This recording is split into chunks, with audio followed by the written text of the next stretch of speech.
In this video, I'm going to show you how you can see workflow in Slack. If you find this video helpful, I'll kindly request that you support me by liking the video and also by subscribing to this channel. So if you want to see various aspects of workflow in Slack workspace, it is pretty simple. Just head over to your Slack account and then click on the plus here. Under this, look for workflow.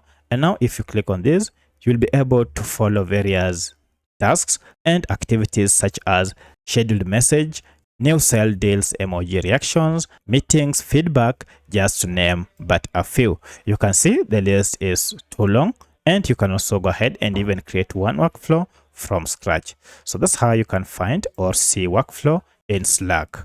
If you have any other question, kindly let me know in the comment section. Otherwise, thanks for watching and let's meet in the next video.